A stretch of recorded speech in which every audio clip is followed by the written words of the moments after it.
Olá, eu sou o Charlie. Oi, eu sou o Arthur. Oi, eu sou o Abasti. Está começando mais uma edição do Sessão Dupla, o podcast oficial do Fórum Nerd.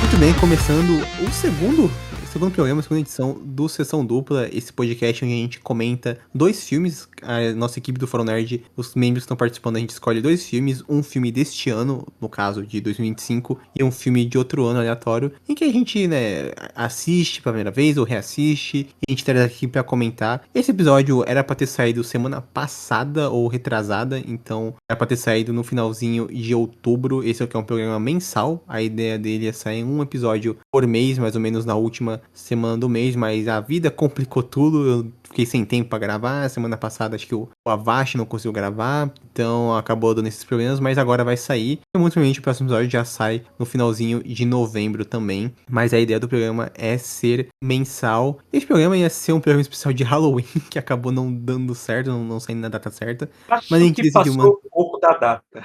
passou só um pouquinho, mas de qualquer jeito a gente vai comentar dois filmes de terror aqui, O Faça Ela Voltar e Homem de Palha, dois filmes que estou bem curioso, bem animado pra falar deles. Quando a gente começar, dá os recadinhos de sempre, não se esqueçam de se inscrever no canal do Fórum Nerd no YouTube, curtam os vídeos, compartilhem, comentem, é bem importante dessa força aqui pra gente. Tem saído vídeo aí praticamente toda semana. Nos sigam nas nossas redes sociais que estão aqui na descrição, e é claro de acessar o site do Fórum Nerd com notícias diárias, críticas, artigos, listas, textos, enfim, muito conteúdo também de qualidade no nosso site do Fórum Nerd. Recadinhos dados, então bora começar o programa.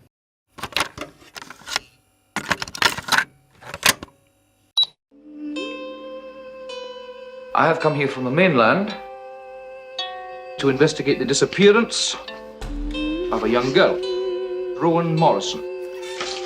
That's her name? You know her? No, never seen her before. You suspect foul play? I suspect murder. Começando então com o filme O Homem de Palha, um filme de 1973. Tem um infame remake do Nicolas Cage, mas que não vamos falar desse filme, vamos falar do filme original. Opens my eyes! What is that? What is that? What is it? Oh, no, not the beast! Not the beast! Ah! Open my eyes! Eyes! Ah! Ah! Cara, eu nunca vi esse filme, mas essa cena é realmente muito icônica. E é um filme que o Arthur escolheu, então Arthur, você consegue dar uma sinopse mais ou menos basiquinha do que é O Homem de Palha? Ah, sim. Um detetive britânico recebe uma carta anônima dizendo que uma pequena garota desapareceu na ilha escocesa de Summer Isle, desculpa. Ele chega lá e acaba sendo confrontado com uma cultura diferente, muito mais relacionada com o paganismo, diferencia muito dos valores cristãos dele. Enquanto ele procura pela garota, a cidade se prepara, né? A pequena ilha se prepara para um festival, chamado May Day, né? Que é pro começo de maio, temporada das colheitas, as coisas assim de primavera, até que ele começa a perceber diversas coisas estranhas acontecendo nesses dias que ele fica nessa ilha. Exatamente, o título original é The Wicker Man, né, O Homem de Palha, que é uma tradução literal. É baseado em um livro de um cara chamado David Pinner. Eu nunca li, nunca ouvi falar desse cara, nenhum livro dele. Mas o filme, curiosamente, ele é dirigido por um cara chamado Robin Hardy, já é falecido, mas é um cara que fez esse filme, que se tornou um filme meio cult, um filme bem famoso aí de terror, que furou bastante a bolha, né, é bem comentado, já ganhou um remake com o Nicolas Cage que a gente comentou nos anos 2000, e é engraçado porque o cara, ele mesmo tendo feito esse filme, ele nunca fez mais nada, ele dirigiu mais dois filmes, um filme chamado Uma Voz ao Telefone, de 1986, também super desconhecido, nunca ouvi falar, e um filme chamado A Árvore de Palha, que é provavelmente ele tentando surfar na onda, filme de 2011, ele surfando essa onda aí do Homem de Palha, que é um filme também que não tem nada a ver, mas tem um título parecido. É curioso, né? Um filme tão clássico assim, um diretor que nunca fez mais nada, né? De relevante. Ele só fez 3 filmes, contando com Só, esse. só. E esse é o único filme, né, bem quisto, bem aclamado dele. O resto são filmes que ou ninguém conhece ou tem notas horríveis. Tipo, esse Árvore de Palha tem nota 3.8 no IMDb, então é 3.8 de 10, então não parece que é um filme muito bom. Tá explicado. Acho que ele deve ter se aposentado, né? Deve estar vendendo, deve ter virado corretor de imóveis. É, provavelmente, porque, né, nada dele fez sucesso. E o Arthur deu a sinopse básica, é esse detetive, né, extremamente cristão, extremamente conservador. O filme abre com ele numa missa, ele chega nessa ilhazinha com um avião, com aqueles avião lá que aterriza na água, né, que eu acho uma parada muito bizarra, mas tudo bem, esses aviões. Não entendo como isso funciona direito. E eu queria perguntar a vocês, vocês já tinham visto esse filme antes, ou essa foi a primeira vez que vocês assistiram esse filme? Cara, minha experiência com esse filme foi basicamente nesse mesmo ano. Porque eu já tinha ouvido falar desse filme, né? Todo mundo, assim, numa área mais cult de terror, assim, muita gente fala bem dele, né? Mas todo mundo fala muito mal do remake, né? Então, eu tinha visto o remake primeiro há muito tempo atrás, odiei o filme com aquele do Nicolas Cage, e tem aquela cena icônica dele com as abelhas, e o de 73, né? Que a gente vai falar agora mesmo nesse podcast. Foi a minha primeira experiência e, cara, é um filme que eu não sabia que ele tinha tanto esse teor religioso, né? E, assim, eu sabia por cima que abordava um pouco disso por causa do remake, né? Tudo que eu sei, esse filme é baseado nele, então não sabia se esse filme ia abordar mais disso ou menos que o anterior, mas ele é muito mais forte, mais bem escrito, né? Nesse caso, quando aborda a religião, o paganismo e tudo mais. E é um filme que pegou de surpresa, tipo, a narrativa dele é instigante, né? Você quer saber o que vai acontecer, né? Com o policial nessa ilha, né? O que essa ilha esconde e tal. Um detalhe que eu vou dizer aqui, os anos 70 se mostrou bem produtivo, né? Para o cinema de terror. Porque se vamos falar disso, tem A Profecia, o Massacre da Serra Elétrica, tem esse filme que não foi tão popular assim na época, é considerado mais cult, né? Como falei. Mas, cara, é um filme muito bom, assim. Tipo, não sei como muita gente não fez ele ficar tão famoso assim na época. Acho que também pela forma como ele trata, né, alguns temas, também pela forma de filme dele não ser tão convencional assim, que a gente vai falar daqui a pouco, né, mas ele não é um terror tão tematicamente convencional, né, que naquela época o básico era filme de terror com monstros, né, sobrenatural, etc. Então, o Homem de Palha, ele veio para quebrar um pouco essa vertente, assim. Eu acho isso bem legal. Arthur? Essa minha experiência com Homem de Palha vem mais quando eu era mais novo, até tá falando com o Charlie assim. Eu conheci o filme pelo final. Eu não lembro como, estava algum dia no YouTube quando eu era pequenininho, e provavelmente vi algum vídeo sobre finais icônicos do cinema, ou finais que chocam, e acabei me deparando com Homem de Palha. Mas eu nunca vi o filme de verdade até esse ano. Mas recentemente eu tive. Eu estava tendo uma discussão com alguns amigos, filmes assim, e me veio à cabeça, né? Principalmente nessa época de Halloween. Então eu dei a ideia do filme de terror que a gente vai ver pra contrastar com Fale Comigo, ser O Homem de Palha, que era um filme que eu ainda queria ver.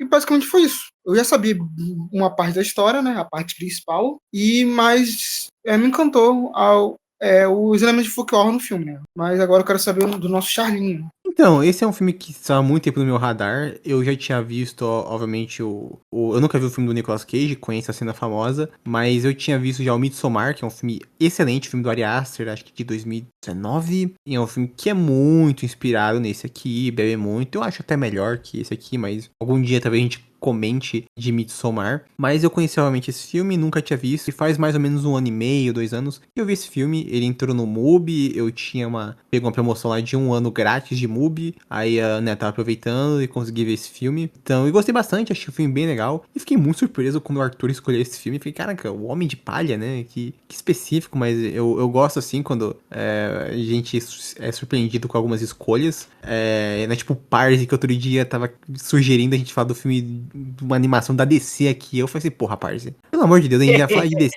pra caralho aqui é pra falar de coisa diferente, né, não de DC, né, mas o Homem de Palha é um... É de terror, o Paco, é de terror, então vamos falar da Liga da Justiça Sombria. Um filme de mistério, vamos falar de Scooby-Doo contra Batman. Mas cara, eu tinha visto esse filme anteriormente, anteriormente. Gostei bastante, achei, faz uns 2 anos mais ou menos que eu assisti, eu achei bem legal. E agora reassistindo, tive uma experiência bem interessante, que eu já sabendo de todo do filme, achei até ele um pouquinho melhor do que eu lembrava. Achei é um filme que envelhece muito bem. E me surpreendi algumas coisas que eu não lembrava, tipo, eu não lembrava que tinha tanta música nesse filme, algo que a gente vai comentar aqui. We don't commit murder up here. We're a deeply religious people. Where is Rowan Morrison?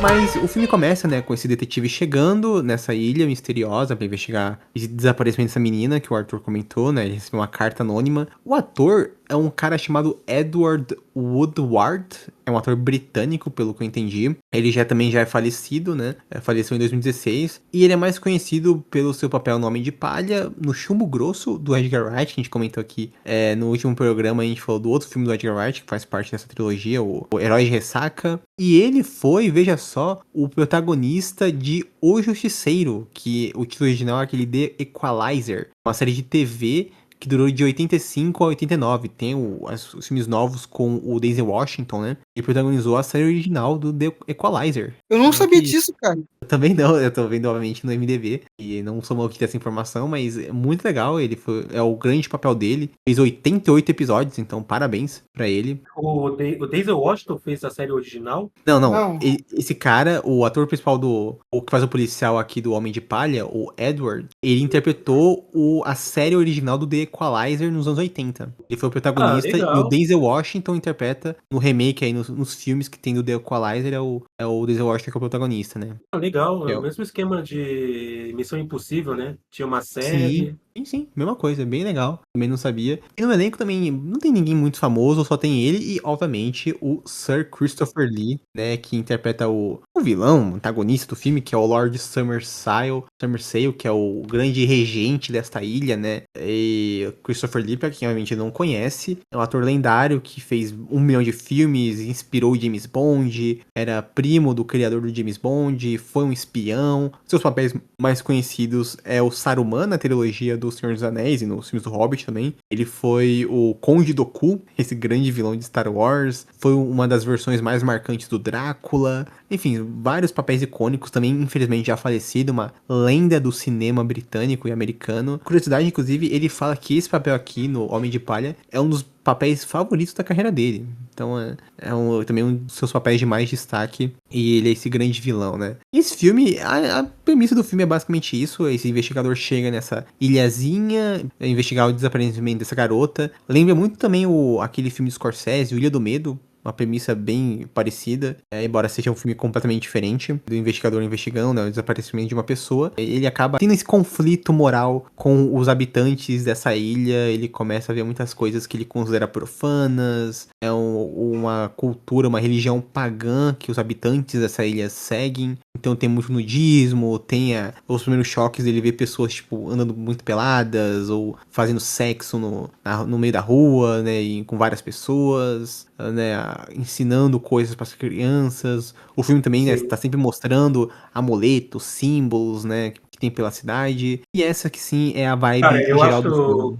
Só uma observação minha, mas eu acho muito engraçado a reação dele vendo todo mundo naquela ilha agir de forma tão estranha, e ele, tipo, ali, todo esquisito ao redor daquelas pessoas. Porque quando ele sai na rua, quando ele sai do bar e vai pra rua e vê, né, aquela cena do todo mundo lá fazendo coito no cemitério, jardim, né? no cemitério, a cara dele, quando ele fica lá no muro vendo, é impagável, velho. Ele também fica fazendo umas caras assim, tipo, cara, o que tá acontecendo aqui, velho? Esse pessoal não é normal. Tipo, assim, às vezes ele mesmo sabe que tem alguma coisa errada ali, só que ele não sai dali porque é um dever moral dele, né? Querer encontrar aquela menina de qualquer jeito. Mas eu gosto disso, que esse filme trata ele não alguém burro, né? Tipo, o protagonista vai ficar ali, né? E ao invés de sair dali, ele vai e tal. Acho que tem um motivo para estar ali, então eu gosto que a narrativa constrói ele dessa maneira. Ele é um cristão fervoroso, então ele fica chocado que não tem nenhuma igreja ali, não tem nenhum símbolo cristão, né? Ele vê as lápides, não tem nenhum símbolo, né, do cristianismo. Ele vai para a escola e vê que os ensinamentos são completamente diferentes, como você falou. E eu gosto muito da atuação do ator aqui, né, que ele mostra esse desconforto, né? Ele como cristão vendo essa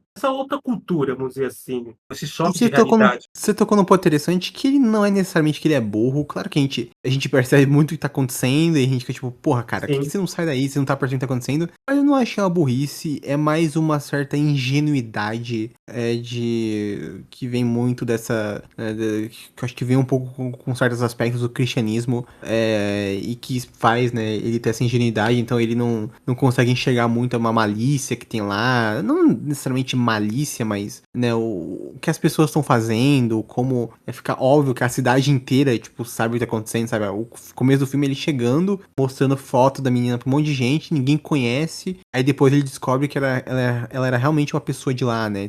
E no momento, em nenhum momento bate assim, ele fala, cara, como assim os caras não tinham reconhecido, né? Então tem essa certa ingenuidade dele que é interessante. Sim. Mas você falou, isso acho que a coisa mais legal do filme é essas reações dele mesmo, essa prepotência que ele tem também contra que ele fica diminuindo, né, essa religião mais pagã das pessoas. Sim. Cara, é tipo assim, tá na cara que tem alguma coisa suspeita ali quando todo mundo fica dando migué pra saber quem é essa menina. Um cara fala, eu conheço ela, que ela é filha de uma mulher, só que não é essa criança, não. Aí a outra fala, essa menina eu conheço, só que ela não é filha, só que ela já morreu e tal. A gente deu ela umas semanas atrás, assim, tipo, cara, como assim, velho? Como assim? Aí vai pro cemitério, vê a lápide dela, fala, tá morta mesmo, o pessoal tá dando migué ali. Tô fazendo cara de otário na cara dele e tipo, cara, eu vou continuar aqui, estou me fazendo de bobo, essa ilha tá estranha, eu vou continuar. Eu acho que, como você falou, tem um certo toque de ingenuidade mesmo, mas eu acho que também tem muito mais, tipo, dever dele de querer fazer o que ele acha que é certo, que é encontrar essa menina. O Arthur já me respondeu que ele não viu o Midsommar, mas você viu, Avash, Midsommar? Aquele filme do Ari Aster? Eu vi. Então, que esses filmes, eles, né, são quase que iguais, assim. A premissa é basicamente a mesma. E você tem, tanto no Midsommar quanto nesse, não necessariamente o filme passa um pano, porque, embora seja uma religião diferente, tudo tem várias coisas que, né, tudo bem, né, eu acho que a gente não pode também denegrir essas religiões por certas práticas, mas tem coisas, tipo sacrifício humano, né, que isso aí, obviamente, já é algo completamente condenável, pelo menos, né, o meu ponto de vista, mas é muito engraçado como o filme tem esses personagens, os dois filmes têm personagens que desdenham muito da religião, né, dessas religiões alternativas. Você tem no Midsommar, por exemplo, tem uma cena que o personagem do Will Poulter, né, ele começa a urinar, ele tá com vontade de urinar e ele começa a urinar numa árvore, que era uma árvore sagrada, né, então, né, tipo, pouco, né, ele faz pouco da religião alheia, e aqui você tem esse cara, assim, também toda hora, não só julgando, mas tem uma cena muito interessante que ele vai naquela taverna, puta bagulho estranho, meio antigo, nem é dessa época, né, que tinha aquelas tavernas, você também alugava, né, e passava noites lá, e que ele vai comer, né, ele vai fazer a refeição, a janta, que é uma comida normal, são uns vegetais, uma carne lá. Assim, ó, normal não é tão normal assim aquela comida. Tipo, tem um feijão azul Não, é um e feijão tem diferente. uns pedacinhos de batata, umas carnes ali meio seca, o que mostra também um pouco do plot desse filme, né? Que aquele povo ali não tem comida. Não, sim, mas aí ele, tipo, fala, ele começa a reclamar, nossa, que comida horrível, não sei o que, né? Porra, cara. Nossa, que Assim, podre!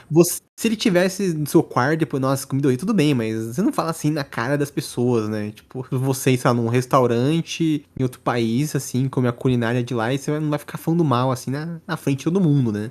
Mostra realmente o desdém que ele tem contra a cultura alheia, né? O protagonista tem essa que ele é muito arrogante, ele é bem Sim, prepotente. sim. Então isso é o bem cerne do filme. E uma coisa bem esquisita nessa taverna, que a gente já, eu acho que a gente já ia entrar nesse assunto, que a gente já estava falando da taverna, é o fato de todo mundo ali começar a cantar, né? Do nada começa um musical ali, de repente, né? Falando, né? Da filha do taverneiro, né? Que ela nossa, era uma safada. Nossa, ela é Sim. isso. Nossa, Não, essa é vai muito fazer engraçada. feliz na cama. Né?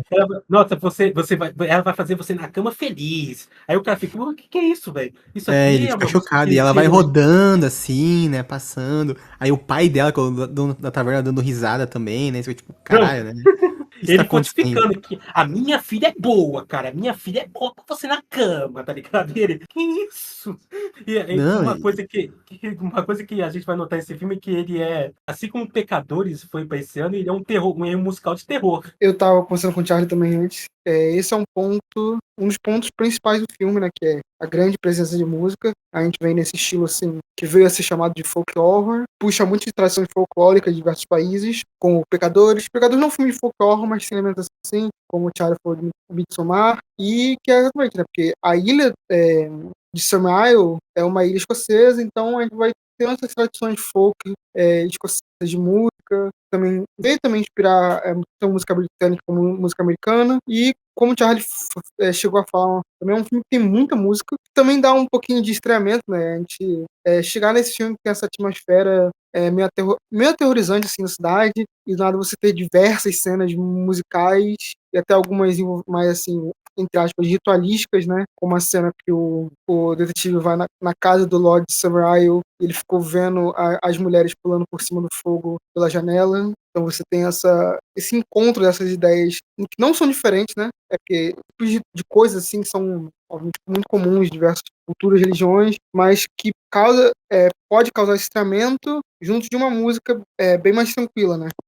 O Arthur falou uma coisa interessante aqui, que, de fato, a música é um estranhamento até para nós espectadores, que eu acho também que, voltando um pouco atrás do que eu falei, né, que esse filme não foi tão conhecido assim na época, eu acho que tem esse motivo também dele introduzir essa narrativa de musical para poder ir construindo a trama, sabe? Eu acho que, na época, as pessoas não estavam acostumadas com isso, então eu acho que não deve ter surtido um efeito, tipo, minha nossa, que revolucionário, tipo, não, eu acho que deve ter causado estranhamento. Acho que até por isso ele não foi, assim, um filme tão popular, assim. mas cara, essa parte da música me surpreendeu porque eu não lembrava disso. Eu não lembrava que tinha tanta música. E é o filme inteiro gente cantando. E essas músicas, assim, né, que são muito legais de você ouvir, assim, só que quando você olha o que a música tá falando, tem sim uma coisinha bizarra, né, por trás. E isso é algo que, né, pega muito esse detetive, esse policial. E a gente comentou da filha do dono da taverna. Ela é uma personagem que tem bastante até que de destaque. Ela é uma moça muito bonita. E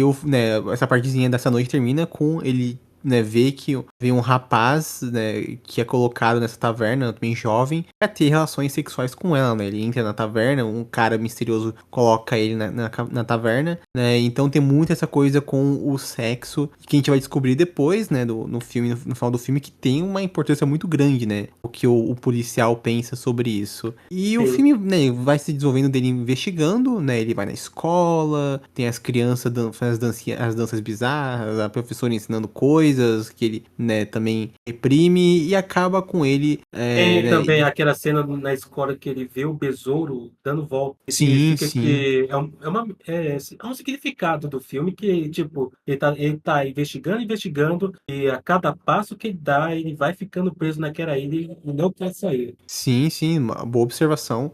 E termina com ele conhecendo, né, o Lord Somerville, que é o personagem do Christopher Lee, que é o grande regente dessa ilha. O avô dele no século XIX, acho que é isso, né, que é os anos de 1800. Ele, né, comprou essa ilha, fundou uma cidadezinha, né, trouxe pessoas e eles formaram esse grande culto, né, essa grande cidade onde é uma cidade que produz bastante vegetais, né, um lugar muito frutífero, tem frutas, né, é bem localizado num ponto onde tem rochas vulcânicas, tem um monte de coisa, então é uma ilha quase que um paraíso, entre aspas. O pai dele continuou esse legado e ele está continuando agora, onde ele diz que é com amor e tudo mais. Só que na safra passada, do ano passado, a colheita acabou morrendo, as colheitas morreram e a cidade, né, tá com este grande problema. Então, né, é um personagem bem interessante e bem misterioso, tem sempre uma resposta, a gente tem um confronto ideológico dos dois, né, porque o policial, ele vê aquela cena onde tem algumas mulheres peladas dançando ao redor de uma fogueira e ele explica, né, o que é aquilo, o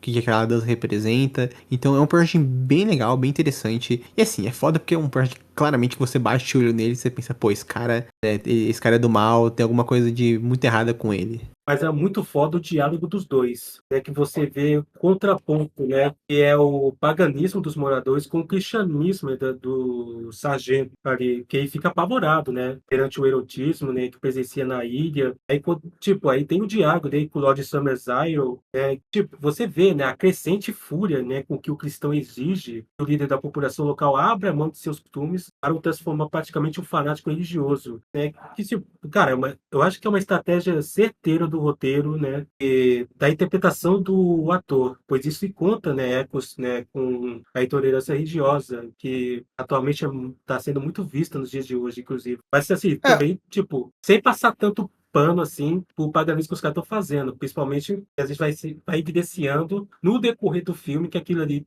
tipo, tá muito errado, aquilo ali tá bem em certos aspectos, como o Charlie falou, né, o sacrifício humano, etc. E aquela coisa do sexo. É porque eu acho que ainda, quando a gente está falando de 1973, o filme, eu acho que ele consegue usar bem essa ideia de contraponto entre o cristianismo e essa religião meio fictícia pagã, inspirada em cultura céltica, com ritos que foram feitos para causar estranhamento. Assim, eu não vou ser um historiador para dizer se as coisas representadas no filme existiram em uma outra época, não. Talvez tenham, mas isso eu não vou saber dizer. Mas, obviamente, é para causar o estranhamento. Mas eu acho que também a gente não pode, tipo, só pela visão que a gente tem no filme, também querer falar demais sobre religiões nesse sentido, que pode acabar acertando sem querer, né, em coisas que existem na vida real que, tipo, não tem nada a ver com essa versão ficcionalizada de certos atos, certos ritos, Ah, sim, certos... sim. Essa religião, E, pelo que eu sei, ela é inventada, né? Até onde eu sei, ela não existe. E se existe, obviamente, eles mexeram muita coisa, né?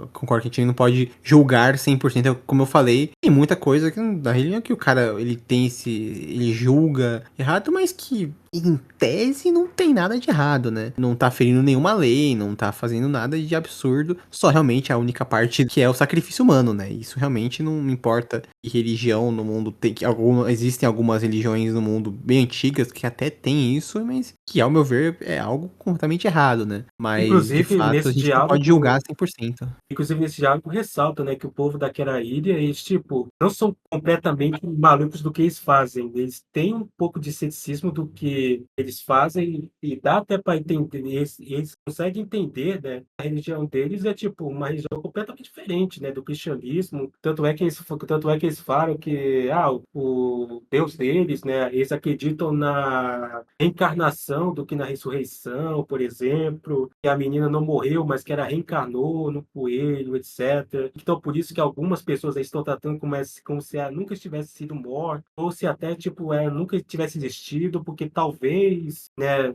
essa reencarnação dessa pessoa para um coelho não tenha sido, assim, uma verdadeira morte, mas sim uma volta de outro ser vivo, assim, uma parada dessa. Acho isso uns pontos bem interessantes de se citar, que eles têm um pouco ali de conhecimento do que estão fazendo, né? Eles não são completamente malucos do que estão fazendo. Tipo, não é que nem outras seitas aí, tipo, completamente malucas que você vê aí sendo adaptadas de terror, por exemplo. Sim, sim, e né, a gente descobre que tudo está sendo feito por conta dessa colheita ruim que eles tiveram no outro ano, né? Esse sacrifício humano é algo que eles estão fazendo, né, para o Deus deles, para, né, trazer essa prosperidade de volta para a terra deles. To keep your appointment with the Wicker Man. Hail the Queen of the May!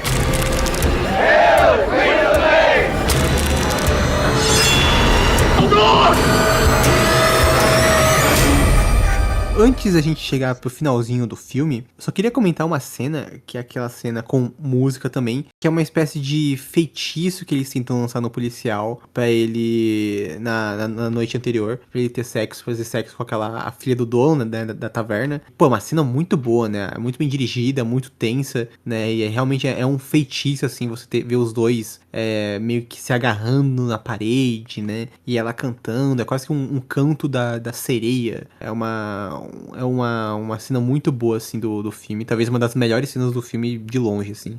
Eu fiquei meio desconfortável nessa cena. Assim, porque, né, eles estão tentando, né, enfeitiçar o sargento, né, o detetive. Então, realmente, acho que essa é a ideia da cena. No final do filme, ele acaba, né, tem aquela grande festa com as pessoas vestidas com aquelas roupas, máscaras, e ele descobre, né, que a menininha que ele tava procurando faz muito tempo, ele achava que ela tinha sido sacrificada, e não, ela, pelo contrário, ela estava viva, escondida, e ele que era o sacrifício. Né, que eles planejaram tudo isso atrás de um detetive. Eu só não sei como eles escolheram a dedo o detetive certo que era virgem, né, que o cara ele não acreditava no sexo sem o Sim. casamento, né? Ele tinha uma noiva, mas era o que eles precisavam. Não sei como eles escolheram certinho o cara que eles precisavam, né? Mas tudo bem. E ele que é o sacrifício, né? Então eles vestem o cara lá com uma roupa, colocam ele num homem de palha gigante, é daí que vem o título The Wicker Man, né? O Homem de Palha. Queimam ele vivo, né? Pra ele ser esse sacrifício aí pra trazer prosperidade para a Terra, né? E o filme termina com ele queimando nesse homem de palha gigante e com o pôr do sol, né? De fundo. Uma cena muito bonita, visualmente muito bonita, mas, né? Como o Arthur falou, é um final chocante, assim, triste, né? Já que, afinal das contas, o cara é queimado vivo. E é engraçado que a gente não sabe o que vai acontecer, né? É capaz que a colheita deles do outro ano volte a ficar boa ou não volte, né?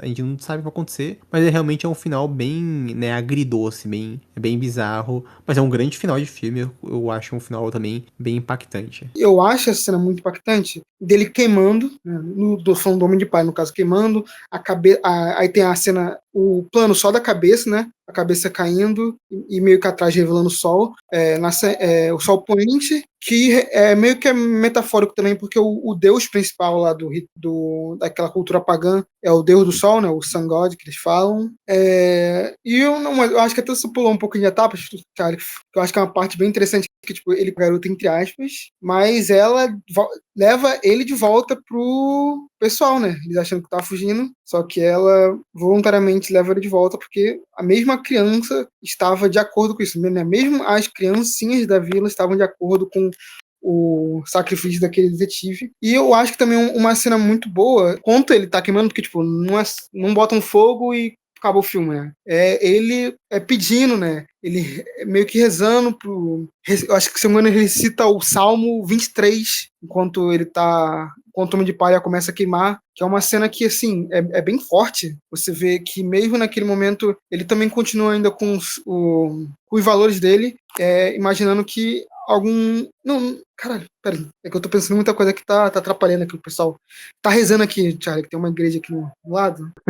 É, o Homem de Palha aí. Não, é porque não, mas tá atrapalhando o meu pensamento, que eu tô falando muita coisa ao mesmo tempo. Toda cena que eu acho que é muito bonita, até antes mesmo, né, dele tentando fazer aquele discurso pra poder fazer eles não sacrificarem ele, né? Que é exatamente o que o Charlie fala, que talvez a colheita no ano que vem não seja boa, que nem desse ano, né, que passou. Que talvez não adiantaria sacrificar ele de nenhum jeito, que a colheita não ia voltar e o problema talvez fosse da própria terra. Né? Tentando convencer, tipo, ninguém esboçando nenhuma reação ao que ele fala, tá ligado? Ele falando sobre o Deus todo-poderoso dele, mas que naquele momento nem isso ia ajudar. Como eu falei na cena já dentro do Homem de Palha, quando já tá pegando fogo tudo, quando ele começa a recitar o salmo, mas aquilo não ia ter nenhum efeito. Eu acho, em geral, esses últimos 10, 5 minutos muito bonitos. Cara, eu vou entrar de acordo com os meus dois colegas, que, cara, não tem muito o que falar, né? Eu acho que vocês falam bastante. Esse final é bem importante. Toda a construção da cena é muito bem feita. A atmosfera que o diretor faz enriquece bastante a cena, traz aquele impacto brote que ele está construindo. E, cara, eu fico muito feliz, né? Que essa sendo a minha primeira vez vendo esse filme, que esse final ele não foi tão galhofa quanto o final do remake, que é uma porcaria. E tem o Nicolas Cage lá, fazendo as falcatruas dele lá, enquanto aqui é muito mais bem feito. Graças a Deus que não é esse o final aqui nesse filme, que é muito mais bem feito. Tanto é que Midsommar faz uma coisa parecida até. Eu considero Midsommar o verdadeiro remake desse filme, inclusive. Muito bem feito. E, cara, o que eu posso dizer? O final é muito bom, maravilhoso.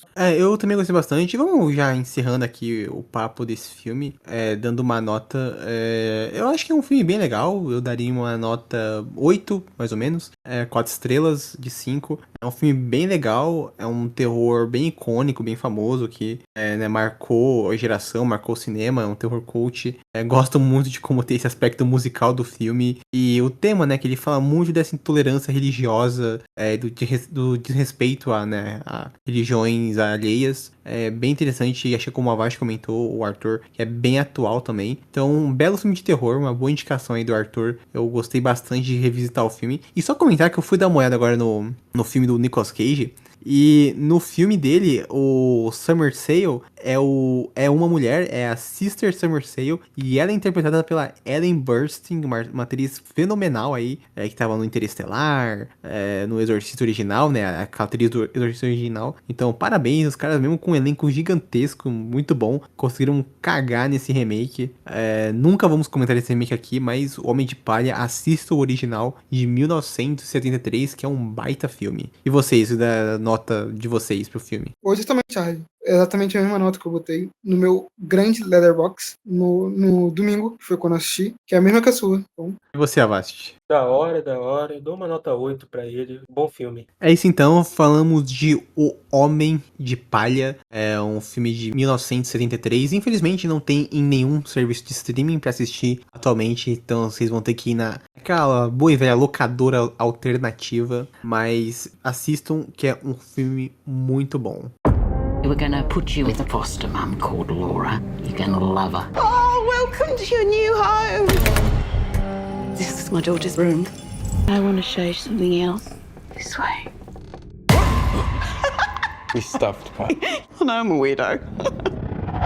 O segundo filme, um filme que o Avast escolheu, chamado Faça Ela Voltar, um filme deste ano, um filme de 2025, filme da A24. E, Avast, você tem consegue dar uma sinopsezinha rápida do filme ou você quer que eu fale? Você pode falar. Beleza, é um filme, é o segundo filme dos diretores Danny e Michael Philippou, são dois youtubers, eles eram bem famosos, faziam um vídeo no YouTube faz muito tempo, eles do canal Haka Haka, eles são australianos, se eu não me engano, eles têm vários vídeos bem famosinhos, que eram quase que microfilmes, né, curtas. Tem aquele que é do palhaço, do Ronald McDonald de assassino, né? Ele faz um monte de tranqueira, de trecheira pra internet, eram bem famosinhos e agora eles viram diretores. Eles fizeram o Fale Comigo, eu sempre confundo, um filme de terror muito bom lá da Mãozinha Embalsamada, de acho que 2023, é um ótimo filme de terror. E agora eles voltam com o seu segundo filme, o Faça Ela Voltar, ou Bring Her Back, e a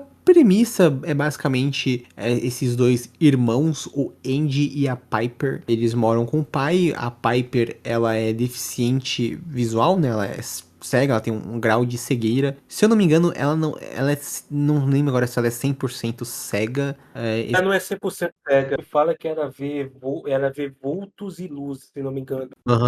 Imaginava. Que eu vi esse filme faz um tempinho, então eu não lembro 100%. Mas ela também, se não me engano, ela tem algumas deficiências pra andar, não lembro exatamente. O Andy e a Piper, né, eles moram com o pai, são de mães diferentes. Ambas as mães, né, já faleceram. Mas tudo muda quando o pai, no começo do filme, ele sofre um acidente no chuveiro. Ele acaba morrendo. É uma cena bem pesada deles encontrando o corpo do pai lá no chuveiro, né? E pegando a polícia e o hospital, né? Os médicos pegando o corpo, né? Levando pro necrotério, enfim. O Andy, ele já tem quase 18 anos, então ele já é quase um maior de idade. E eles vão ser adotados, né? Eles vão ser separados, só que como ele não quer ser separado da irmã, eles são relativamente bem próximos, assim. Ele pede, né, pra ir morar junto com ela, mesmo que por pouco tempo, até ele ter, né, maioridade e poder adotar ela. Então ele vai morar com ela na casa dessa mulher, que é a Laura, interpretada pela Sally Hawkins, uma atriz aí fenomenal e bem veterana da indústria, onde eles começam a perceber que tem algumas coisas bem estranhas nessa casa e com essa mulher, e aí coisas que a gente já, né, imagina em filme de terror. Aquela perguntinha de novo, vocês já tinham visto o filme antes desse ano? É um filme deste ano, então não tinha como vocês verem há muito tempo, mas vocês já assistiram o filme? Ou vocês viram pra gravar o podcast? Não, eu vi no cinema, eu vi numa sessão dupla, fui um dia pra ver 2 filmes, já tava de olho nesse porque eu gostei muito de Fale Comigo, basicamente foi isso, só por curiosidade eu vi numa sessão dupla com Ladrões, aquele filme do, caraca, esqueci, É com Austin Butler, né? Do Aronofsky? Do Aronofsky. Mas foi basicamente isso, tipo, não tem muita história. Eu tava com vontade de ver. A minha história basicamente é a mesma. Eu queria ver esse filme. Eu gostei do filme, falei comigo também. Eu esperei sair mais no streaming, né, pra poder ver o filme. Eu não vi no cinema. E eu vi aí junto com Juntos, né, outro filme de terror desse ano. Dois bons filmes, aliás. E, cara, esse filme aqui eu considero ele um dos melhores do ano. E a gente vai aí salientando isso conforme for passando o podcast. Então, eu, né, eu gosto bastante do Fale Comigo também. Eu vi faz uns 2 anos, vi no cinema numa cabine, o Fórum Nerd foi chamada. Primeira cabine que a gente foi chamado, inclusive. Acho o filme bem legal. E esse aqui é sequência, não é uma sequência, né, mas é um novo filme dos diretores, é muito legal também. Eu tava de olho já, desde o do ano passado, quando anunciaram o filme e estavam fazendo. Só é curioso porque eles venderam esse filme como um prequel ou um filme no mesmo universo de Fale Comigo. Sim, até dá pra você encaixar por conta dos elementos sobrenaturais, porém não tem nada que indique que se passe no mesmo universo, né? É só uma coisa que eles sim. usaram no marketing, mas né, não tem nada que conecte os dois filmes. Se passa no planeta Terra. E tem o sobrenatural, é algo que existe, né? Tipo, que a gente tem 100% de certeza que existe, né? Então, essas são as únicas coisas em comum desse filme. Mas, como eu comentei, né? A sinopse já dá uma boa passada no comecinho do filme. Eu só queria falar antes que tem uma abertura bem bizarra, assim, mostrando cenas assustadoras de filmagens, né? Que a gente não sabe muito bem o que tá acontecendo. Pessoas bizarras, né? Tudo meio mal filmado, assim, de propósito, né? Parece imagens antigas, assim, né? Found Então, footage. found footage, então já joga a gente no clima do filme. Mais pra frente a gente vai entender o que são essas cenas. Só falar, né? Eu não comentei no começo do programa, eu acho meio redundante ficar falando isso, mas não ter spoilers, né, gente? Lembra que a gente comentou no Homem de Palha, vai ter spoilers desse filme, então se você quer muito ver esse filme, ou veja primeiro e depois depois ouça o programa, ou foda-se se você não se importa com spoilers, né? Mas vamos falar tudo do filme aqui. E esse casal, né, dos irmãos, eles são bem carismáticos, né? Os atores são bem legais. É o ator que faz o Andy, é o Billy Barati, ele não tem nenhum crédito grande, ele faz aquela série Invasão da Apple, uma série que ninguém vê, e pra felicidade do Avast, né, ele interpretou um grande personagem da Marvel, num grande filme da Marvel, ele foi o jovem Dimitri, o jovem camaleão no filme do Craven, então, grande Por papel falar também. nisso, peraí, o jovem Dimitri, como assim? É porque mostra eles crianças, aí mostra ele criança. Ele não é o Dimitri? O camaleão não é o Dimitri? É? Não é o Dimitri? Ou é o Craven que é o... Não, é que eu não vi o Crave. Eu não sei do que você tá falando, sabe? Eu achei que Exatamente, você tava... ele interpreta a versão criança do camaleão que aparece no filme. Pariu. Ainda bem que ele escolheu um projeto pra limpar um pouco a imagem. Eu achei que você tava falando de um filme do MCU. Achei que você tava falando que Não. ele era aquele ator do Homem de Ferro 3. Não, Aquele não, menininho. é que Dimitri é o nome do camaleão aqui no filme. E nos quadrinhos, eu acho também. Ele é o jovem Nossa. camaleão. E a atriz, a Sora Wong, não fez nada também, né? Esse é o primeiro papel dela e mandou muito bem. Ela também é deficiente visual. Tô falando certo, deficiente visual. Eu espero que seja falando certo.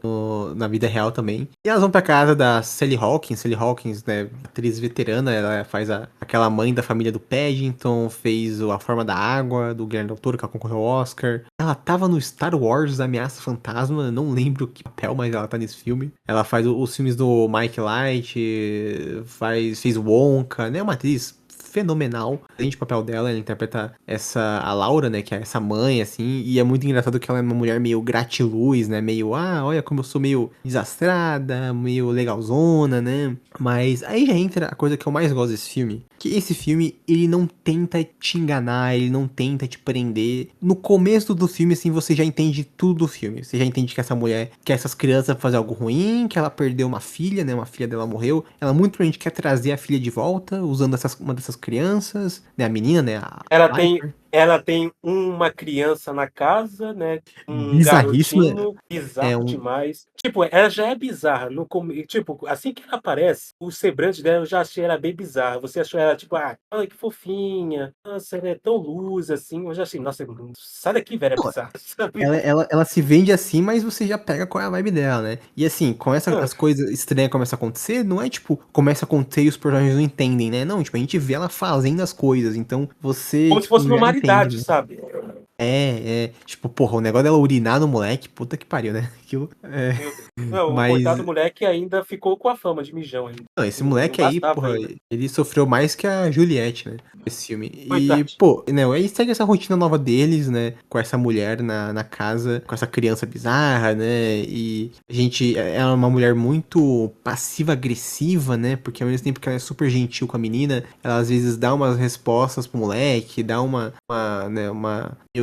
meio grosseira com ele. Você vê que ela nem tenta esconder o fato de que ela não se importa com ele. Assim, que eles vão tirar foto e ela, tipo, entra na frente dele pra tirar foto, né? Então o filme já começa mostrando essa rivalidade, esse relacionamento que esses três vão ter durante o filme. Já Nossa, comecei a nem queria adotar ele. Não, cara, você tá falando isso, é incrível que, tipo, na primeira cena que eles se encontram já acontece isso, e é só muito engraçado, sabe? Tipo, ela, não, oi, pai, eu não sei o que é. Aí, tipo, eu acho que ela chega até a errar o nome do Andy na primeira vez que se Ela encontram. fala, você é o Roberto, né? Ele fala, não, Andy, é isso, né? Ah, oi também, né? Tipo, você vê que ela deixa bem claro que ela não se importa com ele, né? Cara, sabe, saindo um pouco assim na área de terror, não sei se os dois aqui já assistiram toda a temporada de Game of Thrones. O Charlie já, né? Eu já vi Game of Thrones inteiro. O Arthur acho que não viu, né? Arthur ouviu parte Não, só. eu vi um pouquinho da primeira temporada e a última, interessantemente. Aham.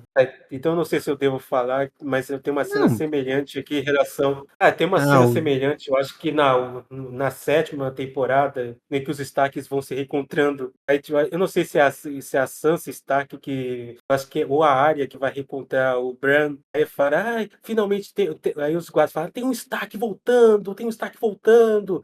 Tipo, assim, o Bran ele tem uma fama de ser, tipo, o fandom não gosta do Bran, tá ligado? E tipo, aí quando vê que é ele chegando com a atuação de porta do ator, eles ficam, sabe, que decepção. É a mesma reação dessa mulher aqui ao ver o moleque. Sim. Também tem. O Game of Thrones tem vários exemplos, né? Tipo, dos filhos que um que é maltratado pelo pai, né? Tem o Greyjoy, tem o próprio Jon Snow com a Lady Stark lá no começo, mas tem isso também. Tem uma cena de comédia no começo, ver ela destratando assim o moleque, meio que não se portando com ele. How did you cope with Kathy being gone? I didn't.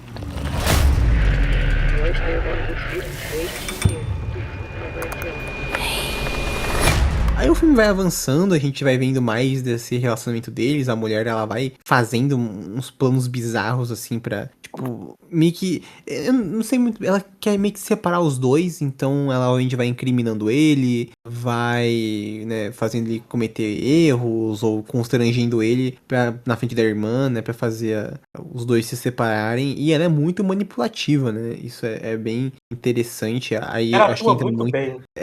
isso que eu falei, aí entra a Sally Hawkins, uma atriz fantástica, então ela vende essa mulher que ela é muito doce, meiga, alegre, mas que quando precisa, né, ela é bem escrota, manipulativa, então tem aquela cena onde ela basicamente embebeda eles, né, embebeda o moleque pra, tipo, ele se abrir pra ela e confessar coisas, né, dentro dele, então é muito boa essa cena, inclusive. E o moleque Eu acho que a também é um cena bom ator. mais bizarra, tirando do xixi, né? Como a Piper não tem deficiência visual, mas ela acaba desenvolvendo, tipo, o olfato, de forma melhor.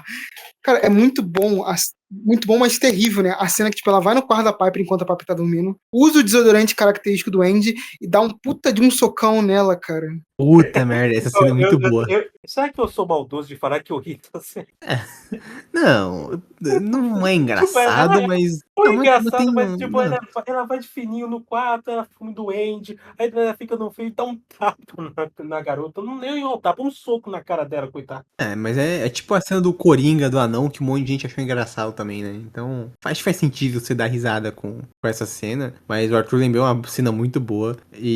Mas, pô, a cena que ela embebeda eles e que o Andy fala, né, que ele odiava a irmã dele, porque o pai dele se casou com outra mulher e teve essa irmã, né? E meio que já colocou ele de lado e batia nele. E ele, né, descontava um pouco na irmã quando ela era muito pequena. Mas que ele se arrepende. Pô, é muito boa essa cena. Tipo, o filme já constrói muito bem esses personagens, esse trio de protagonistas. E dá uma boa camada, assim, pro drama deles, né? E o Andy, ele também não é tão bobo assim. Tipo, já nos primeiros indícios de algo estranho na casa, ele já vai percebendo alguns detalhes, né? Tipo, ele vai agir normal e de repente ele vê o moleque lá fora abraçando o gato de uma forma não ortodoxa, sabe? Nossa, Tipo, não, não, aquela cena é muito bizarra, mano. Na moral. não, Que essa cena cena é aquela? essa cena, ela é um passeio no campo florido comparado com a porra O da que cena vai da vir? faca, né? A gente vai comentar depois É, mas esse comentou, esse moleque, o Oliver, que é essa outra criança que mora com ela, que ela nunca explica direito o que que é essa criança, né? É um moleque que claramente você vê que tem alguma coisa errada com ele é super estranho, assim,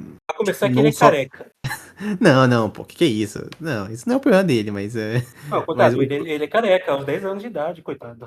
Não, mas o problema Pobrezinho. é, tipo, não é nem que ele é quietão, assim, é que você vê essas coisas, tipo, ele abraçando o gato arranhando ele, e ele, tipo, não reage. E ela tem uma piscina na casa dela que é vazia, onde a filha dela, a filha biológica, que também era cega, de visual, acabou morrendo, né, acabou falecendo num acidente, afogada, e ela também sempre evita não falar sobre isso. E você já pega aqui no filme que ela quer realmente trazer essa menina de volta, né? A filha dela de volta. E aí, pra mim, a parte mais maravilhosa do filme é que ela fica vendo tutorial, quase que tutorial no YouTube, pra como trazer a filha dela de volta. Que ela tem aquelas fitas VHS bizarras, que tem aquelas imagens do começo, uma fita meio russa, sei lá, onde ela assiste, onde os caras gravaram um ritual pra trazer uma pessoa de volta à vida, né? Algo bem macabro. E ela fica assistindo a fita pra saber o que ela tem que fazer, né? E como controlar. Pelo que dá pra entender no filme, ela colocou tipo um demônio, alguma entidade naquele garoto, né? No Oliver. E ela controla pra essa entidade mais pra frente trazer a filha dela de volta, né? No corpo da Pelo que eu menina. entendi, é tipo uma possessão, vamos dizer assim. Ela coloca o demônio na pessoa e num receptáculo, aquele moleque basicamente um receptáculo. E vai pegar, tipo, não sei, ele vai pegar a alma daquela menina e vai transferir pra filha dela. Não, basicamente, o que dá pra entender é o seguinte, né? Você tem, na verdade, o demônio, aparentemente, ele é o transmissor. O que, que o demônio faz? O demônio no corpo do garoto, o demônio faz isso que a Vaz falou, né? Ele, né, só um negócio bizarro que a gente vê depois, né? Que ela guarda o corpo da filha no frigorífico lá, bem Sim. bizarro. Mas, basicamente, pelo que a gente vê na fita e também pelo que dá pra ver no final do filme, o demônio é um transmissor que ele vai devorar, não vai, tipo, comer tudo, né? Tipo, ele vai devorar, entre aspas, partes do corpo da pessoa morta, então provavelmente isso vai incluir a alma, e enquanto o novo corpo morre, né, que seria o corpo da Piper, o demônio vai vomitar a alma tá presa nele, né, do corpo que ele devorou, no novo corpo. Basicamente isso que vai acontecer. Sim, é isso. E É, detalhe, a pessoa que basicamente. vai morrer, ela tem que morrer da mesma forma que a pessoa que ela tá tentando trazer de volta morreu. Por isso que ela Exatamente. tá tentando afogar a menina, né? Quer dizer que o demônio, a possessão aqui é via Wi-Fi? Tipo isso. Basicamente. Mas o que eu ia falar também? Eu acho que é só um detalhe interessante, não sei se vocês pegaram isso, mas o nome do garoto, né? Ser Oliver é uma referência, tipo, eu não sei porque, eu acho que talvez fosse porque devia ser o familiar criança mais próximo da filha dela que morreu, mas Oliver é um dos garotos que tá no vídeo, né? Que mostra da filha dela antiga, da Cat, né? Ah, é? Nossa, Que essa eu não peguei, não. Eu não peguei essa também, não. Cara, aparentemente, e no vídeo ele é ruivo. É por isso que ela tá falando que ele é Aham. ruivo, quando ela tá mentindo pra. Não tinha pego essa, não, né? quer dizer que o Interessante. pessoal aqui era de família? Dá pra Não, entender acho que é isso? uma Será que é? pessoa próxima, não sei. Porque Eu acho que era primo dela e devia ser a criança mais próxima dela. Por isso que ela deu o nome do garoto de Oliver. Sim, sim. Que aí, né, tipo, depois o moleque principal, o Andy, descobre, né, que tem uma criança desaparecida. Ele acaba vendo o retrato e vê, pô, mas é igual o Oliver, né? E aí é onde bate o gatilho todo pra ele saber, né, o que tá acontecendo. Que a mulher tem uma coisa errada. Mas assim, aí o filme vai se desenvolvendo, ela vai manipulando os dois. E tentando separar eles, fazendo eles brigarem. E antes da gente chegar mais lá pro finalzinho do filme, mais porque eu acho que tem mais coisa pra comentar, preciso falar que, assim, esses diretores, eles são muito bons, eles já são caras bem interessantes, sabem dirigir bem, mas esses filhos da puta sabem muito bem fazer cena com gore. Com coisa nojenta, com machucado. No Fale Comigo tem umas cenas assim pesadíssimas visualmente, que te deixam muito desconfortável, te deixam meio malzinho. E aqui tem, mano, a cena do moleque comendo a faca. Puta que pariu. Teve um momento que eu tive que desviar o olhar, porque eu não conseguia, né? O Oliver, ele tem essa fome, né? E a cena dele comendo a faca e sangrando tudo, nossa, é desesperador. Ele começa a comer depois o negócio de madeira, né? A bancada de madeira e você vê o dente quebrando, ele comendo assim, aquelas partes de madeira, as farpas, assim, ele mastigando e engolindo. Nossa, cara, é assim, é desesperador essa cena. Parabéns pros caras, porque o que tem lá dos efeitos práticos é muito bem feito. Ah, e outra coisa importante da cena, né, que eu acho que é um negócio legal do começo do filme, exatamente é toda a imagética por trás do círculo, né? Que a forma do círculo é um negócio bem presente. Nem só nos rituais, né? Porque nessa cena em específico, quando a gente. Eu não sei se é a primeira vez que dá pra perceber isso, não. Desde o começo do filme dá pra perceber uma linha, provavelmente de giz branca pela casa, só que eu acho que é a primeira vez nessa cena que a gente vê que é um círculo, né? Quando o Andy tira o Oliver do círculo, o Oliver começa a ter um bagulho se mexer todo, tá tendo um ataque, né? Tem uma cena antes que dá pra ver que a gente vê, né, esse risco, né, no começo do filme, né, acha estranho, mas aí depois tem uma cena antes mesmo disso, em que a câmera vai subindo e vê que realmente é um círculo branco ao redor da casa, né? Então, mas nem só nisso, né? Mas, por exemplo, muitas vezes quando o Andy tá passando pela máquina de lavar, né, nas cenas que ele leva a mijada da Laura, que, tipo, foca muito na forma circular da máquina de lavar, né, da porta. Sim. Eu acho que até quando a gente pensa no trauma do Andy, né, do chuveiro, a forma circular do chuveiro, eu também acho que é uma analogia a isso, né, que do pai do Andy, o negócio que o Andy tinha muito trauma era do chuveiro, porque o pai dele levava o Andy pro banheiro, ligava o chuveiro altão pra caralho, tipo, no último negócio, né, de água, pra começar a bater nele, ele tem pavor meio assim do som do chuveiro. Né, também tem depois o Oliver desenhando o círculo com sangue na porta de vidro, essas coisas assim, essas pequenas coisas. E até a Laura, depois da cena da faca, quando ela vai socorrer o Oliver e leva ele pro quarto e fica fazendo o símbolo do círculo na testa pra acalmar o demônio, essas coisas assim. Sim. E curioso que o filme não tem tanto jumpscare, né? Não tem tantas cenas assim de sustinho. Acho que tem uma cena só, que é quando o demônio aparece, né? A gente vê mais ou menos no reflexo, né? Ele no banho, mas fora isso não tem tantos jumpscares, o filme não usa esse recurso, ainda bem. Mas é um filme mais... Quase que nem é tanto de terror, né? Às vezes é quase que um suspense. Ele é um filme angustiante, dá pra dizer assim. Sim. E triste, né? Triste pra caralho. Eu não quero.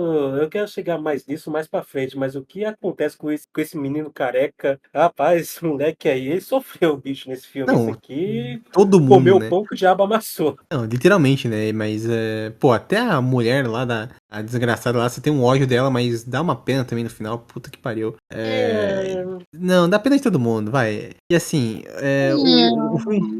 o filme vai avançando, a gente chega no final, ela consegue meio que dar uma despistada no Andy, jogar ele meio de escanteio. E aí, cara, toda a parte que envolve a assistência social lá, assim, eu sei que é um moleque gritando e falando coisas bizarras, mas aí é aqueles momentos que o filme tem que ter aquelas conveniências, né? Tipo, o moleque fala que a mulher sequestrou uma pessoa e a mulher vai sozinha, né? Tipo, a assistente lá gordinha vai sozinha, a senhorinha vai sozinha. Tipo, porra, não custava ter levado um policial, um senhorinha agente, né? burra, meu Deus do céu. Ô senhorinha burra. Todo filme de terror tem que ter um personagem burro pra fazer a trama rodar, Chato, né?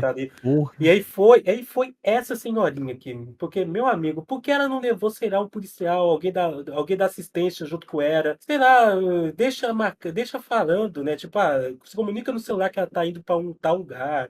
Não, ela vai com o moleque sozinho na casa, tipo, pra ver o que tá acontecendo. Ela não dá nem moral pro moleque, mas ela acha que, ela é uma luz, né? Como o Thiago falou, é uma luz de pessoa. Ela trabalha aqui com as crianças, ela não faria mal a ninguém. E o moleque, caralho, vai lá pra minha casa ver, cara. Não, assim, você até entende o lado dela, porque a mulher, né, a Laura, ela trabalhou muitos anos como assistente social, né, ela era uma pessoa muito querida, muito benquista, mas mesmo assim, né, porra. Vai dar uma raiva. Não, dá muita raiva. E, né, comida com ela morrendo, né, sendo atropelada. Uma cena muito, quase que um jumpscare, né, ela sendo atropelada. E... Pô, foi um jumpscare total, eu me assustei ali na hora. Sim. Pô, e termina com a cena que eu, quando vi, eu não acreditei que é ela matando o Andy, né? Mata ele da pior forma possível, mata ele afogado lá naquela poça de lama. Pô, triste demais, né? O personagem sofreu, como eu falei, sofreu mais que a Juliette o filme inteiro e termina morrendo lá daquele jeito, né? porra, é chocante. Cara, ele morrendo pra pocinha d'água me pega um pouco. Me pega um pouco. Eu não esperava que aquilo fosse acontecer. Já tava dando aí como protagonista do filme. E ele morre de uma forma tão não muito convencional, né, desses filmes. Eu te falar que, né, é meio irônico, né? Alguém que tinha medo, né, desse tipo de coisa, de água e tal, por causa do trauma dele com o pai, como o Arthur falou, né? Vai morrer assim por uma pocinha d'água. Tipo assim, eu não tava esperando por essa cena. Is this your new sister and brother, Oliver? Oliver lost his family just like you guys. Needed someone that could give him special care. E aí a gente chega, né, nesse final do filme, onde ela tá completamente maluca, desesperada, né, a Laura completamente fora de si, ela pega a Piper pra fazer o ritual, e aí a Piper finalmente começa a perceber que tem alguma coisa muito estranha, e aí tem aquela cena de, até meio engraçada, essa sim é uma cena meio engraçada, de perseguição em que ela começa a fugir, e, né, tentar escapar da Laura. Essa cena, assim, acho que tem um certo tom cômico, além da tensão. Essa cena, antes da descobrir a verdade, que ela vai descobrindo aos poucos, né? Tipo, ela vê a conversa fiada da mulher, do cabelo do moleque. Ela fala, ele era ruivo e que era corado. Tipo, ele é ruivo e que era corado, etc e tal. Eu acho que eu esqueci como a cena ocorre, né? Mas eu não sei se acontece mesmo com o Andy, né? Ou se é mesmo com o moleque. Mas ela percebe a mentira dela tocando o cabelo do outro moleque, não sei. Ela falando, que ele tem o cabelo ruivo encaracorado. Ela percebe, pô, mas o moleque é careca, pô. Eu toquei na cabeça dele e não tem cabelo ali quase nenhum, velho. Ela já percebe a face e já sai correndo em disparada. Eu achei muito foda a cena, tá? Essa cena que ela descobre. Sim, não, e é tudo bem construidinho, né? Essa cena dela descobrindo tudo e fugindo. E termina com a cena, cara, triste demais, ela tentando afogar a menina e trazer a filha de volta. E aí é onde eu, né, e eu não, agora, honestamente, eu não lembro o que acontece, como acontece, mas ela só desiste de matar a menina? Tipo, basicamente ela fica meio que mais arrependida, né? Tipo, Não, cara. é porque, sim, é porque eles têm uma conexão com o mesmo filme, porque ela fala mais no começo, antes do meio ali, que pra Piper chamar ela de mãe, né? Aí quando a Piper tá tentando os últimos suspiros dela, né? Quase ali se afogando, ela consegue dar um grito de mãe, e isso meio que toca a Laura de uma forma diferente, que faz ela desistir de matar a Piper. É isso. Ela engana a mulher falando, mãe e tal, como Não, ela não se engana, a não. filha. Eu acho que engana um pouco, sim. Eu acho que ela Não é falou na exatamente intenção de engana, enganar a mulher cara. para que ela soltasse. Porque ela tava afogando ela ali. Eu acho que ela só ia soltar se a menina estivesse realmente no corpo a filha no corpo dela, sabe? Tipo, Não, enganar é uma palavra muito forte, a voz. Eu acho que ela fala mãe, e aí ela, tipo, é o momento em que ela percebe o que ela tá fazendo, né? Tipo, a merda que ela tá fazendo, e aí ela, tipo, meio que se arrepende, assim, e deixa a menina aí, né? Eu não acho ruim, não, tá? Eu acho. Cara, esse final é muito triste, porque, assim, aí no final ela consegue escapar, né? Ela puxa o menino lá pra fora do círculo, e o demônio sai do menino, né? E aí o menino, pelo amor de Deus, tá quase morrendo, também é salvo pelo SAMU lá. O boneco tá com o bucho desse tamanho, tá sem dente, tá todo cagado ali. Carne humana, tem de cadáver, tem vidro, metal, osso de galinha, tem farpa de madeira.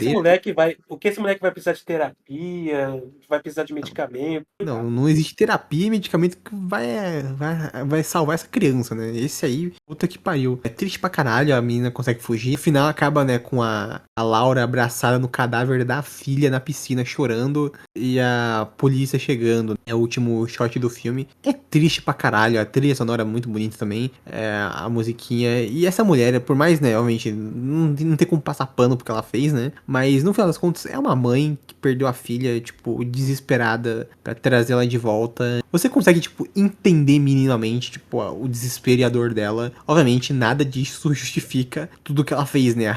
As pessoas que ela matou, a desgraça que ela trouxe pra todo mundo. Mas é triste pra caralho, assim. É um final que você termina meio mal, assim, de... Pô, todo mundo perdeu, né? Mesmo as crianças, entre as crianças sobrevivendo, né? É só muito triste e realmente é um final muito bom, viu? Eu gosto quando o filme, ele sabe encerrar e termina, assim, num alto nível. Uma coisa que eu gosto muito, que também é preparado no início, é quando a Piper ouve o som do avião, quando ela tá no carro daquela família que encontrou ela. Porque lá pro começo do filme, depois que os pais, o pai deles morre, né? O Andy fala toda aquela ceninha que ele fala que é nada de um avião tá indo pro céu, essa coisa assim, que aquele era o som do pai deles indo pro céu. Aí no final é muito bonito, né? A Piper ouvir o som do avião, pensando no Andy também indo pro céu. Ele fala no início, né? E aí tem essa cena final dela olhando pro céu, com o avião. É como se ela quase enxergasse, né? Aquela cena. Sim, sim. E o Andy, você vê que apesar de todos os problemas que ele tinha com o pai, né, o trauma que ele tinha e até o ódio que ele não teria pela irmã, no final a irmã era muito importante pra ele adorava ela e tentou até o fim salvar ela, né, e conseguiu de certa forma. Então, realmente são personagens muito bons e é um filme que sabe construir esse trio de protagonistas, sabe construir os dramas, né, até que tudo é bem palpável, né, uma coisa que normalmente filme de terror não se importa muito, né, mas eu acho que esse ano em particular a gente teve ótimos filmes de terror. E esse aqui é um dos melhores, né? O Avast comentou, o Arthur também. Eu acho que esse aqui é um dos melhores filmes do ano, disparado até agora. Só que, de novo, é um filme triste pra caralho. Eu lembro que o Parzi ficou em dúvida se ele participava ou não desse programa, só que eu falei assim, Parzi, ele tem um problema com um filme triste, né? Que tem final triste. Eu falei assim, esse aqui é um filme que se termina mal, né? Um filme que se... É triste pra caralho, então não sei se você deve assistir, né? Mas eu concordo que é um final, assim, incrível e que fecha muito bem o filme. O quase você traumatizou com o filme Teribara, né? Lá do Brad Pitt. Imagina vendo esse filme aqui, coitado. O grande filme de terror Trem-Bala. Listen. Some people believe the spirit stays in the body for months after death. It's working! We can bring her back. Mas, eu falo também, um negócio antes da gente ir pro final, eu só queria perguntar um negócio que eu acho interessante. Eu acho que eles vão explorar assim, né? Vendo que esses diretores querem fazer sequel, prequel, mas exatamente que tipo, eles não explicam as fitas do demônio lá. Tipo, elas só existem e são usadas. Eu só acho isso bem legal e dá um ar ainda mais de mistério pro que tá acontecendo. Tipo, a gente começa o filme na introdução aleatória. Aí quando o filme começa de verdade, você, tipo, o que tem relação uma coisa com a outra, né? Depois a gente vai sabendo das fitas, mas, tipo, só não explicar, pra mim foi uma das melhores coisas que o filme tem, mas, como eu falei, não duvido que vai ter um prequel, um sequel que vai explicar o que são essas coisas assim. Eu gostei dessa coisa também, tipo, não explicar, né, a origem, né, desse ritual, etc. E de quem eram aquelas pessoas no vídeo, etc. Achei bem bacana isso. Inclusive, essas cenas aí, intercalam, né, do footage, etc. Lembra bastante outro filme de terror, né, que é um filme de terror asiático, que é Marcas da Maldição, se não me engano. Tem umas cenas assim, meio parecidas. O Márcio também, eu gosto bastante. Então, me lembrou bastante essas cenas.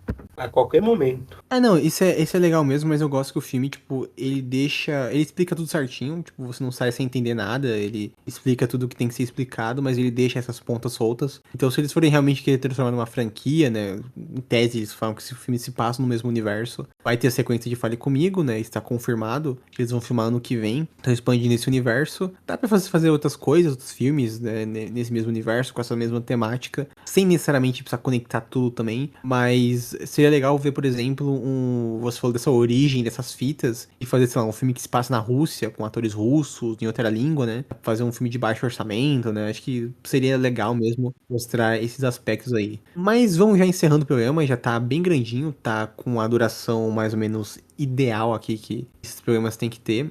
Eu só queria antes perguntar pra vocês, dar uma nota pro filme, uma nota pro Faça Ela Voltar, ou Bring Her Back. Eu acho que eu daria uma nota 8,5, eu achei um pouquinho maior que o Homem de Palha, mas é um baita filme de terror, um dos maiores filmes de terror desse ano, e esse é um ano que tá bem concorrido. A gente falou no programa passado, a gente falou de Weapons, o A Hora do Mal também, que é um filmão de terror. Esse aqui quase que no mesmo nível, talvez um pouquinho melhor, eu não sei. Até Invocação do Mal 4, Charlie? Não, Grande Invocação do Mal 4? Não, calma lá, esse aí não.